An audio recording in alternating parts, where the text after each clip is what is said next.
नमस्कार, मैं हूं अनन्या मिश्रा और आप देख रहे हैं educationbeats.com।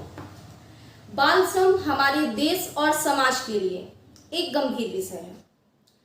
बाल श्रम के बारे में बात करने के साथ ही साथ समय आ गया है जब हमें अपनी नैतिक जिम्मेदारियों को भी समझना होगा।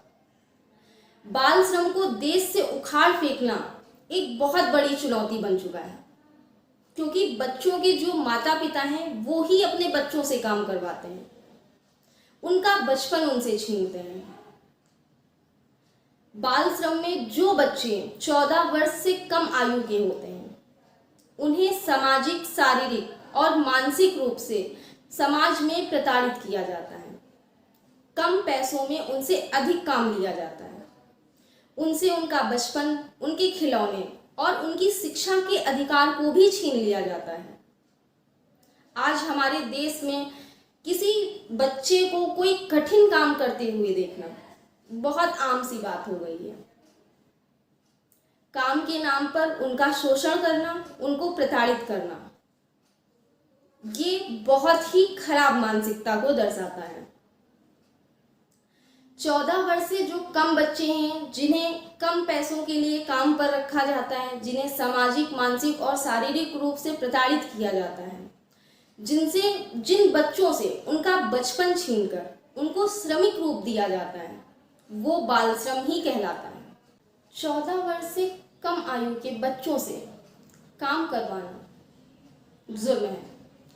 भारतीय संविधान के 24वें अनुच्छेद के अनुसार 14 वर्ष से कम उम्र के बच्चों से मजदूरी, होटल, ढाबे या घर आदि में नौकर के रूप में काम करवाना बाल श्रम के तहत आता है और इसके लिए उचित दंड का भी प्रावधान है। एक ताजा रिपोर्ट के अनुसार भारत में 35 मिलियन से भी अधिक बच्चे बाल मजदूरी करते हैं।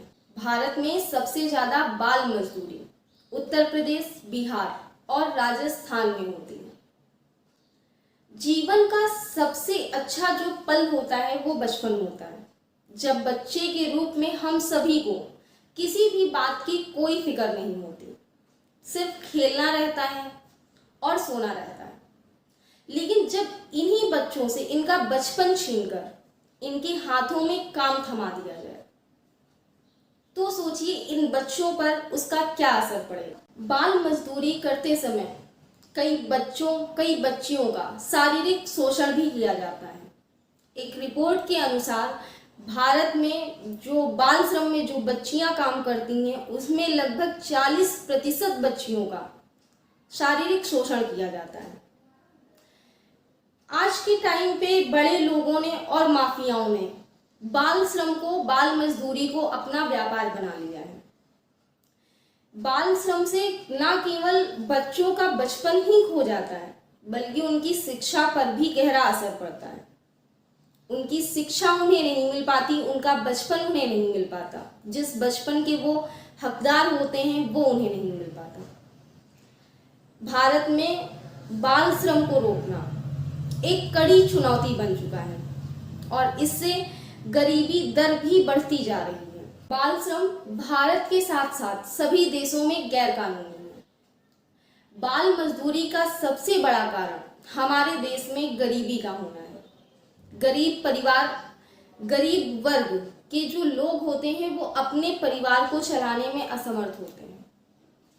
उनका गुजारा मजदूरी करके होता है, जिससे परिवार बहुत ही मुश्किल में चलता है।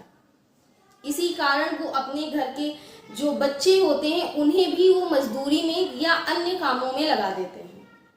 शिक्षा के अभाव में जो अभिभावक होते हैं वो अपने बच्चों को मजदूरी में इसलिए लगा देते हैं क्योंकि उन्हें लगता है कि बच्चा जितनी जल्दी कमाना सीख जाएगा उनके लिए उतना ही अच्छा है। हमें इस बाल मजदूरी को रोकना होगा। बाल श्रम को रोकने के लिए सबसे पहले हम सभी लोगों को अपनी सोच को बदलना होगा। हमें ध्यान रखना होगा कि बाल मजदूरी को बढ़ावा ना दिया जाए। अपने घर में, अपने ऑफिस, अपने दफ्तरों में भी किसी भी बच्चे को काम पर ना रखा जाए। और यदि किसी बच्चे को कहीं पर काम करते हुए देखा जाए तो इसका तुरंत शिकायत दर्ज करानी चाहिए। बाल श्रम के लिए हमारे देश में कड़े कानून बनने की आवश्यकता है, जिससे कि लोग बच्चों को काम पर रखने से डरें। और सबसे पहले तो हमें अपनी जिम्मेदारियों को निभाना चाहिए। बाल श्रम में जो बच्चे काम कर रहे हैं उनको प्रेरणा देनी चाहिए, उनको उनकी शिक्षा के लिए, उनके बचपन के लिए मोटिवेट करना चाहिए। ये हमारे द्वारा या हम सभी के द्वारा उठाया हुआ एक महत्वपूर्ण कदम होगा जो कि बाल श्रम के खिलाफ होगा। तो आज के लिए इतना ही। बने रहिए मेरे साथ, फिर मिलूंगी आपसे किसी नए मुद्दे के साथ। नमस्कार।